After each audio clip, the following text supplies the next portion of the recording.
Hello everyone, मेरा नाम Ashutosh and I am a CA intermediate student.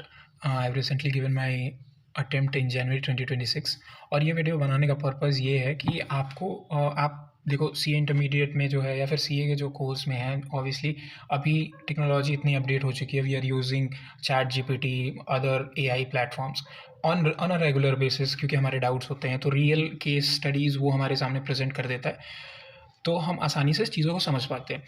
इस चीज़ से रिलेटेड क्योंकि मैंने अपने काफ़ी सारे दोस्तों को भी देखा कि वो ये चीज़ यूज़ नहीं करते और या तो यूज़ भी अगर करते हैं तो उनके पास जो नॉर्मल चैट जीपीटी होती है वही है. हमारा सीए इंस्टीट्यूट भी स्टूडेंट्स के लिए मेंबर्स के लिए सीए जीपीटी एक करके देता है जिसमें आपको सारे सब्जेक्ट्स के जिस भी आप लेवल पे हो उस लेवल के सब्जेक्ट्स के पर्टिकुलर हेड मिलेंगे. दोस्तों को देखा कि वो लोग यूज़ तो करते हैं बट वो जो जनरल वाला चैट जीपीटी है ना वो यूज़ करते हैं. जो सीए जीपीटी हमारा जो इंस्टीट्यूट देता है वो यूज़ नहीं करते.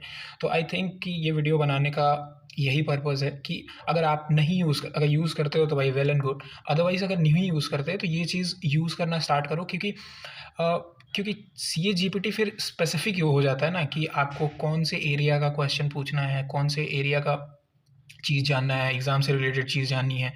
तो फिर वो उस एरिया में रह के उस दायरे में रह के आपको आंसर देता है, फिर सजेशन देता है. या फिर अगर आपको कोई प्रॉब्लम है, कोई डाउट है तो वो फिर आईसीआई मॉड्यूल का प्रीवियस ईयर क्वेश्चंस अगर अवेलेबल हैं तो कुछ का रेफरेंस लेके I am not sure about it कि वो रेफरेंस लेता है नहीं लेता. But most of the time मैंने जो चीज़ ऑब्जर्व की है आंसर उसका ठीक ठाक होता है. मतलब आसपास का आंसर सही होता है उसका.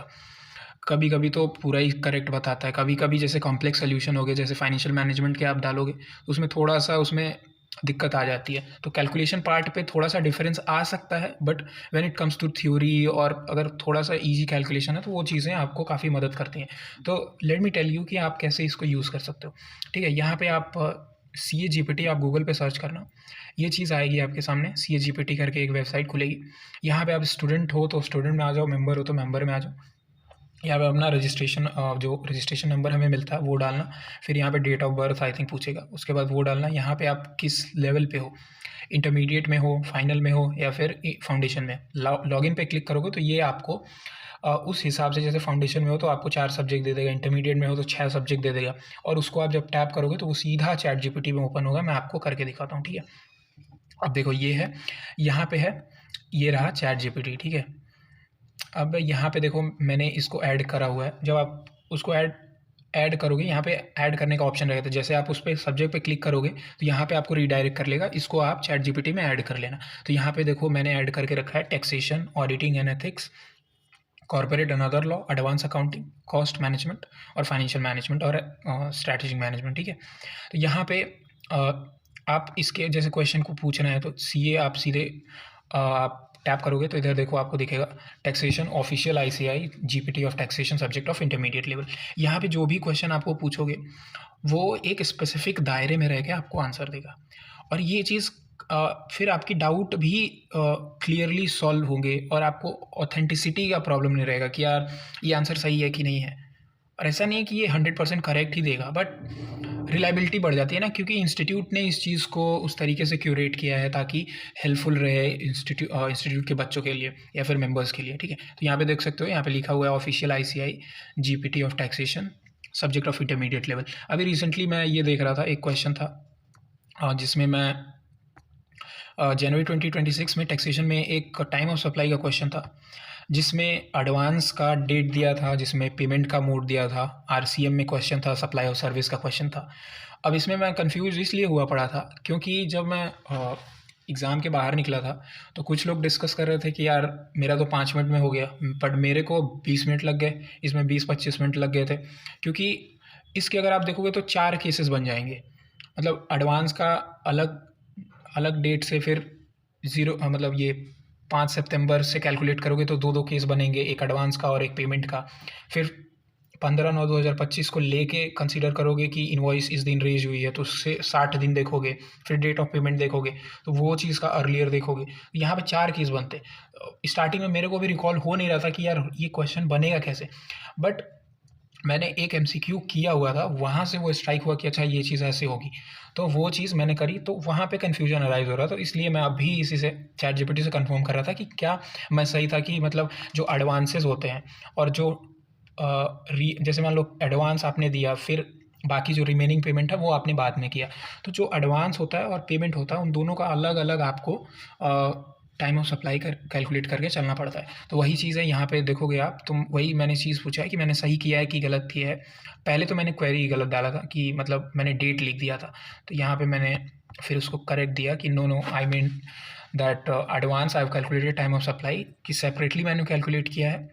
उसके बाद यहाँ पे इसने आंसर दिया है, you did not calculate time of supply based on different service dates, you calculated time of supply for advance separately, for time of supply balance payment के लिए आपने अलग किया। तो नो कॉन्सेप्चुअल एरर अर्लीस्ट, फिर इसने प्रोविजन वगैरह बता के कुछ एग्जाम्पल के साथ आपको ऐसे करके समराइज़ कर देगा। अब अगर आप अदर चैट जीपीटी में जाओगे, ऑडिटिंग एंड एथिक्स, अब लेट्स से मुझे ऐसे 560 रिवाइज़ करना है, ठीक है, शॉर्ट में। मेक मी लर्न, मैं ऐसे लिखता था इसको, अगर कोई भी चीज़ डालनी होती थी, मुझे याद करनी होती थी, तो मैं ऐसे इसमें इनपुट डालता था। जैसे मान लो मुझे ऐसे 560 याद करना है, मेक मी लर्न, ठीक। अब देखो यहाँ पे इसका कैसा अप्रोच रहेगा, एक एक पॉइंट को आपको ये समझा समझा के देगा, ठीक है। Bigger picture deals with after balance sheet date के बाद कुछ होता है, ऑडिटर रिपोर्ट के पहले कुछ होता है, टाइम पीरियड इंपॉर्टेंट है, टाइम पीरियड का दे दिया, मीनिंग ऑफ सब्सिक्वेंट इवेंट क्या होता है, फिर एडजस्टिंग इवेंट क्या होता है, आपको लॉजिक के साथ और एग्जाम्पल्स के साथ डिफाइन कर रहा है। नॉन एडजस्टिंग इवेंट क्या होता है, ऑडिटर्स रिस्पॉन्सिबिलिटी क्या होता है। देखो अब ऐसे देखो कैसे दिया है, before auditors date auditor must read minutes of meeting, inquire management and TCWG, review interim financial, obtain written representation from management. अब इस चीज़ को आपको लिखने में काफ़ी आसानी हो जाएगी अगर इस चीज़ को आप पकड़ लोगे। अदरवाइज देखो ये ऐसा नहीं कि सब्सटीट्यूट है आपके आईसीआई मॉड्यूल का, आपको आईसीआई मॉड्यूल प्रॉपरली 2 बार कायदे से पढ़ने ही पड़ेंगे। और मैं इसलिए एम्फसाइज़ कर रहा हूँ अगर जो थ्योरी सब्जेक्ट्स हैं आईसीआई मॉड्यूल पढ़ने के लिए, क्योंकि अगर आप आईसीआई मॉड्यूल पढ़ते हो तो आपको एमसीक्यू का अदर मतलब फिर एक्स्ट्रा एफर्ट नहीं डालना पड़ता कि यार मेरे को इतने के स्टडी करने पड़ेंगे, मेरे को उतने के स्टडी करने पड़ेंगे। मैं ये नहीं कह रहा हूँ कि केस स्टडी नहीं करने पड़ेंगे, ऑब्वियसली आप कुछ केस स्टडी करोगे जब आप आरटीपी सॉल्व करोगे, जब आप एमटीपी सॉल्व करोगे, प्रीवियस ईयर क्वेश्चन देखोगे, बट आपको उसके अलावा कोई एक्स्ट्रा एफर्ट नहीं डालना पड़ेगा कि मुझे अलग से केस बेस्ड स्टडी करना है ये। तो उसके बाद जब आप मॉड्यूल पढ़ लेते हो, फिर यहाँ पे आप आओगे तो वो टॉपिक बहुत छोटे से आप 5-10 मिनट में ऐसे 560 रिवाइज करेगा, इंटरिम फाइनेंशियल रिजल्ट्स को देख लेगा, डब्ल्यूआर ले लेगा, ठीक। फिर यहाँ पे देखोगे कि जो 2 केस बनते हैं कि ऑडिटर को पता चलता है फाइनेंशियल स्टेटमेंट जब इशू हो जाता है या फिर पहले पता चलता है, तो वो सारी चीज़ें इसमें स्टेप बाय स्टेप दी हुई हैं। ये मेमोरी ट्रिक भी देता है, बट जितना मैंने ऑब्जर्व किया है बहुत ही घटिया मतलब बहुत ही घटिया इसके मेमोरी टेक्निक्स होते हैं, तो भाई उसको भूल जाओ। मेमोरी टेक्निक्स इसका मत याद करना, अगर आपके पास हैं तो याद करो, अदरवाइज़ अगर आप कॉन्सेप्चुअल क्लैरिटी पे ध्यान दोगे तो बहुत ज़्यादा आपको मेमोरी टेक्निक ट्रिक वगैरह की ज़रूरत पड़ेगी नहीं। ऑब्वियसली पड़ेगी, बट जो ईजी स्टैंडर्ड्स है उसके लिए तो बिल्कुल नहीं पड़ेगी। यहाँ पे देखो बाकी देखो 1 पेज में अगर आप इसको चाहोगे तो कैलकुलेट करके दे मतलब 1 पेज में ड्राफ्ट करके दे देगा। कितने शॉर्ट में आपको ऐसे 560 करके शॉर्ट रिवीजन आपको दे दिया। बट ये जब आप आईसीआई मॉड्यूल अच्छे से करके रखे होगे, क्लासेस अच्छे से करके रखे होगे, तभी ये चीज़ें आपको समझ आएगी। अदरवाइज़ मतलब आप डायरेक्टली इधर ही कूद के आ रहे हो तो भाई दिक्कत है। फिर इधर आप कॉर्पोरेट लॉ देख सकते हो, इधर आप एडवांस अकाउंटिंग देख सकते हो, जो भी आपके क्वेश्चन फंस रहे हो, डाउट हो, यहाँ पे सीधा डालो, गेम खल्लास। यहाँ पे कॉस्टिंग है, मतलब ऐसे करके यहाँ पे देखो इंस्टीट्यूट हमें काफ़ी फैसिलिटीज़ दे रहा है, और जिसमें से मुझे लगता है कि सबसे बेस्ट चैट जीपीटी का ये है। मैंने बहुत ज़्यादा इसको यूज़ किया है और पर्सनली चैट जीपीटी मैं बहुत यूज़ करता हूँ बहुत बहुत चीज़ों के लिए, जो भी मेरे मन में कन्फ्यूजन रहता है उस चीज़ के बारे में। और बाकी जो इंस्टीट्यूट हमें देता है जो सब्जेक्ट्स हैं उससे तो मैं करता ही रहता हूँ।